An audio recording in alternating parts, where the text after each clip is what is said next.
Well, it's Monday on the show, and you know what that means. It's time for an AEW Double or Nothing review. I just finished watching it this morning, so now I'm going to review it. And then I'll go over my predictions. So Divine Dominion, Megan Bayne defeated Cedar Steele and Viva Van with Christopher Daniels afterwards. And then after that match, Ty Mello and Anna Jay interfered in the match, or showed up after the match, and so it looks like they're going to be feuding with them. So that'll be good for them. They'll be in an actual feud. And then Death Riders Claudio with Marina Shafir defeated the Ops. And then Big Doom, the Conglomeration, defeated Shane Taylor's Promotions. And now, and now, it's time for the show. So this match went. So the first match to open up the show was the I Quit match between FTR versus Adam Copeland and Christian Cage. This match went 20 minutes, and there was a lot of weapons used throughout this match. There was blood. Cope was bleeding early on. FTR worked over Cage's injured left arm throughout the match since Cage had a worked arm injury. When Cage was asked if he quit during the match, he said, "I banged your mother," so the fans chanted that, and then Cage said, "Go F yourself." And then Cope was back in with two spears. Dax and Cash pleaded with Cope not to use the chair. Stokely punched Cage with a watch, and FTR hit Shatter Machine. And then Beth Copeland made her entrance to support husband Adam Copeland. She beat up Stokely, but then Dax sent Beth into the steel steps. FTR lit the table on fire. Cash sent a tried to spear it off the apron through the table, and Cash tackled Stokely through the fire instead. And that was a crazy bump. And yeah, and then Cage and Cope put Dax in the sharpshooter crossface. Beth found Spike the bat with nails in it, so Cope put the nails in Dax's bald head, and then Dax said, "I quit," and there's new champions. Adam Copeland and Christian Cage. That was my first prediction. I predicted right.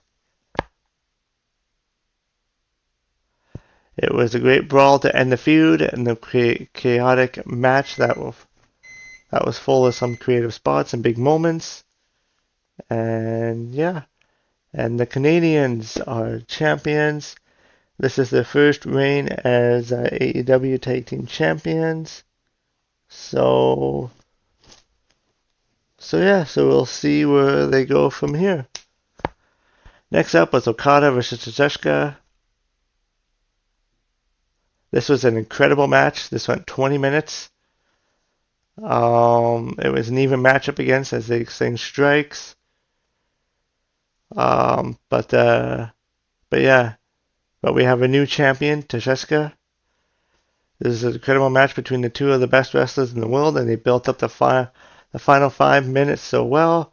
I thought it was the right call for Tetsuya to get the win since Okada had a long title reign. I felt like the right time for the younger guy. There were so many believable near falls in this match. It was a lot of fun to watch because they made difficult moves look so easy and the finish was done so well. If someone gave this match 5 stars, I would agree, but I'm rating it as a notch or two below that. And then after the match, Don Callis was with Okada, Mark Davis, and Rocky Romero as they spoke to Tetsuya. And then Kyle Fletcher made his entrance. He returned, and he was in a suit. Kyle's been out for a few months with an injury. Kyle got into Okada's face, and Callis called Okada out of the ring. Fletcher gave Tetsuya a big hug, and the fans cheered. Then Fletcher raged Tetsuya's hand and gave him a left clothesline, which drew boos. Okada was laughing about it. The fans chanted "A-hole" at Fletcher, and Fletcher gave Tetsuya a brainbuster. And Okada and Fletcher picked up the AEW International title at the same time. So So I guess this is the official babyface turn of Jessica since he just got kicked out of the Don Callis family. I mean, there's too many people in that group anyways, so... And this has been building for a long time, so... And then next up was Mina Shakira versus Athena. This was a solid match that probably could have taken place on a TV instead of a pay-per-view. Um,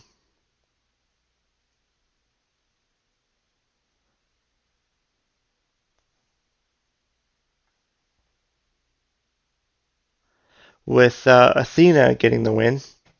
I knew Athena was going to win, but I picked Mina just because it was something different. So I was wrong there. And I was right with the Jessica one too.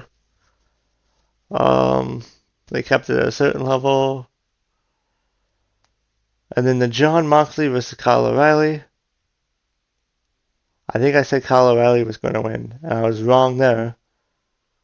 This match went 18 minutes. So there was no time limit for this match, having a 20-minute time limit law in the last match. It was physical and hard-hitting early on.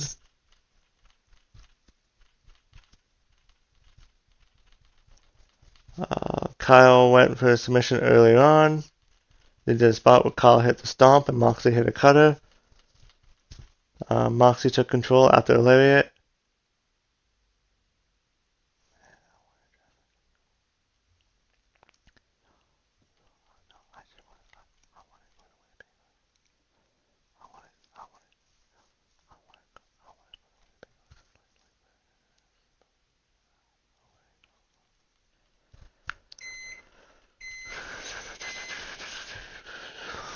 This match wasn't as great as the other matches, but it was still a decent match. I don't know, for some reason I just can't get into Jon Moxley matches.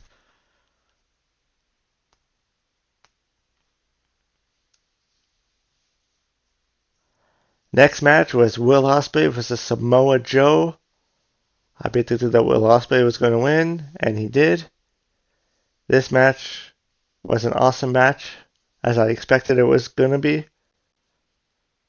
It took a lot to get Joe away, which is certainly fine since Joe has the rep for being a tough guy, and Will Ospreay got the win.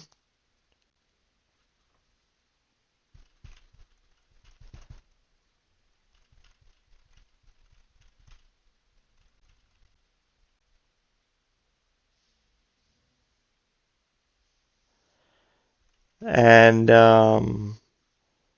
Swerve versus Bandito went 15 minutes. It was a decent match for what it was, and Swerve Strickland got the win.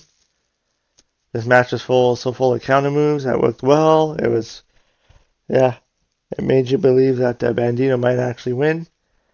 I think I mentioned that Swerve Strickland was going to win that match.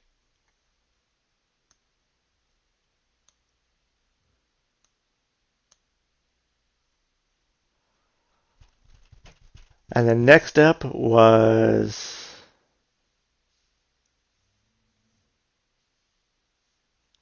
a good match. Thekla, Hikaru Shida, Jamie Hayter, and Chris Statlander. Yeah, I enjoyed this match very much. I liked Shida. I liked all the women in this. And there was a spot in the match where they kind of teased that Shida and Chris Statlander were gonna break up, and then later on in the match, Shida went for a submission on Hayter, and Chris pulled her off, which led to Shida slapping her friend. That led to Chris aggressively attacking Shida. Chris hit a pump kick on Hayter on the floor, so Chris hit Thekla with the 2 super kicks in Sunday Night Fever, but Shida broke up the pin with a kendo stick to the back. The fans booed that, and then Hayter and Shida hit a double clothesline on the floor, and then Shekla hit the stomp on Chris for the pinfall. Thekla looks so good in this match. Like, she looks absolutely flawless. So, and it was everything that I thought it was going to be. So it was good. The ladies worked hard and had a competitive match that was full of action.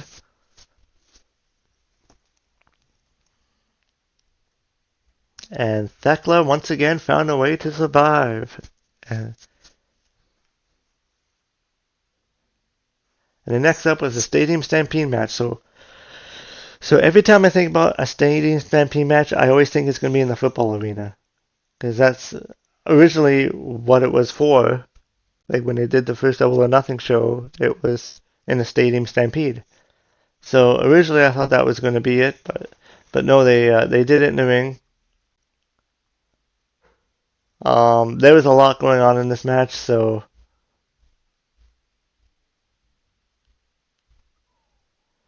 like yeah, Leo Rush got involved. He was backstage. Jack Perry drove his bus over where Mark Davis was standing there, but then Perry wasn't sure if he had hit Davis, and Andrade went over to his spot to talk to his ladies, and then Luchasaurus was there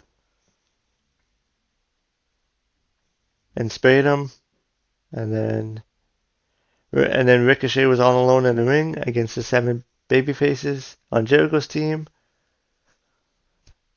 And Jericho hit Lionsaw for the pinfall win on Khan. And yeah, Chris Jericho, Hurt Syndicate, Young Bucks, Jack Perry, and they won this match.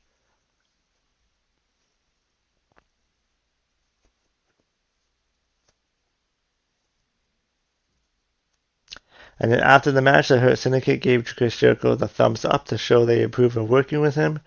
Jericho set up the table on the floor, pointing to the sky for the late great Sabu, and Jericho splashed through the table to celebrate a victory like Sabu used to do. I just want to mention, too, that Mick Foley debuted on this show. He was with Renee Paquette during the buy-in. So I just wanted to mention that. Now it was main event time. This was a terrific match. I enjoyed this match too, so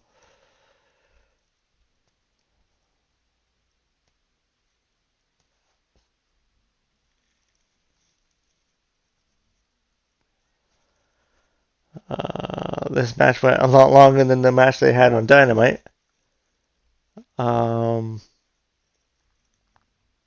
I predicted Trish Jericho was going to win that match and his team.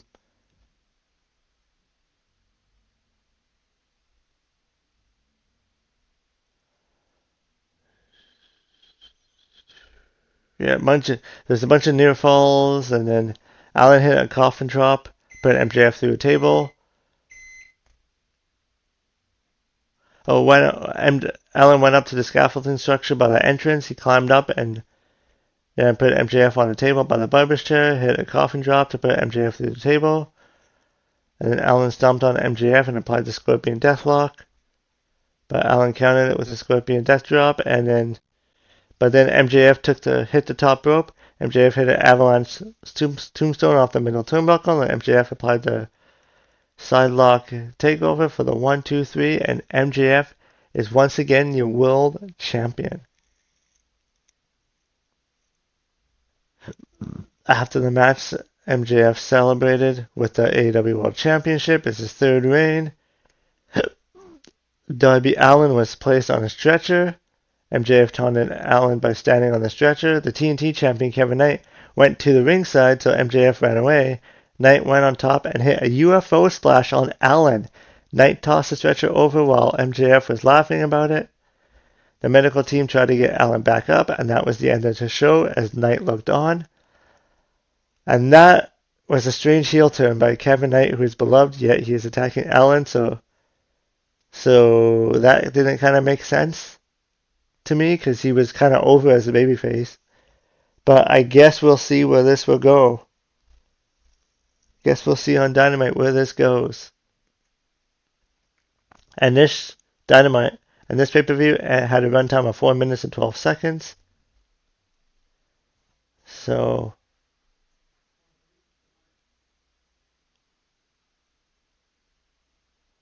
I thought one of the best matches was MJF, Darby Allin, women's Fatal 4-Way match. was up there. And then Okada and Teixeira was another one. But yeah, so that was the Double or Nothing show. Let me know what you think of the show, what you thought about it. I still gotta watch Main Event yet, so that's coming. Plus the top 5. I'm trying to get to today, I'm not sure, but yeah.